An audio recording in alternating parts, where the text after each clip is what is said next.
प्यारे बच्चों, पिछले दिन मैंने सोशल चेंज में हिस्ट्री में आपको इम्पॉर्टेंट टर्म पढ़ने के लिए कहे थे, जिसमें से इमाइग्रेशन, इमाइग्रेशन, इफ इनरमेंट ग्रुप, इफ फाइनल ग्रुप और ट्रांस ह्यूमंस के बारे में पढ़ाया था। आज मूवमेंट ऑफ पीपल के बारे में और सोशल चेंज के बारे में देखें। कहते हैं human beings are social animals who need to communicate and move to able to survive. They are highly mobile and display their mobility in a number of ways, which may sometimes be periodic or cyclic and sometimes on the regular basis. Migration is a specific type of mobility which is a permanent move to new location. For it happens much less frequently, it produces far more profound change for individual and entire society. Individuals migrate for different reasons.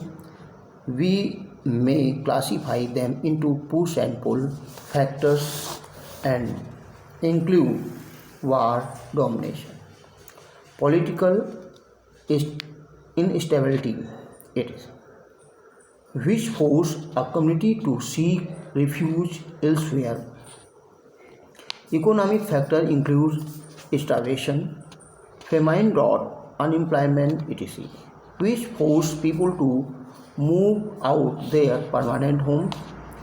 Adverse environmental conditions like flood, earthquake, and etc. destroy homes and farmland, forcing people to move out. There have been immigration into India at various levels. These have been long distance and long term immigration, besides short distance and short term immigration. The arrival of Aryans, Indo-Greeks, Shak, Kushar, Hun, Turk, Mughals, etc., and settling in India is well documented by history. All such depends had a major importance on the Indian society. Social change. Society undergoes continuous change. In fact, change is the only constant factor. Social change involving long-term change, either in social structure or culture characteristics or in both. These changes are reflected in the ancient, medieval and modern period of Indian history. Change in social condition during the medieval period. During the early medieval period, that is 800 to 1200 AD, the Indian society was divided into traditional classes, namely Brahmin, Kshatri, Vaishya and Shudra. The Brahmin enjoyed especially privilege. As Rajput rose to prominence, the Brahmins gained a lot of importance. They received tax-free land, grants and led a luxurious life. They were patronized by the rulers.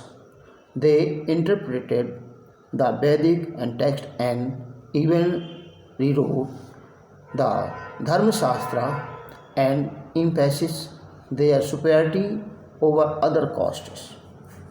As a result, caste rule became more rigid. Various administrative offices include Karans बोलते हैं, clerk जिसे कहते हैं, Karans organized themselves as a special class known as Kayas. Besides, there were untouchable, which include caste such as Dhobi, Harjan, Nat, Kevat, etc. Number of tribes like the Gonds, Bhils, Santhal, etc. existed at that time. They inhabited the forest hilly region of the Vindhyas, Bihar, Bengal, Madhya Pradesh, and Dakkan. They lived by cultivation, hunting, fishing. Rajput ladies commanded a respect position in the Rajput society. They were honored and protected by their men. They could choose their husband in Swayamvar. They were given higher education, including that of warfare, including that of warfare. There was no parda system among Rajput women. Polygamy was prevalent in the Rajput society, but position of women in others' caste was not satisfactory as they were not provided higher education. Polygamy further weakened their status in the family as well as society. Self-immolation, sati pratha, was imposed on the widows. Widows' remarriage was a taboo. In South India, during the early medieval period, the Brahmins were held in high esteem by the rulers. They were granted tax-free land called the Brahmadeya or Agrahara. The merchant too held a position of prestige by virtue of their wealth. The majority of people were the common people. The upper caste dominated the lower classes and put severe restriction on them.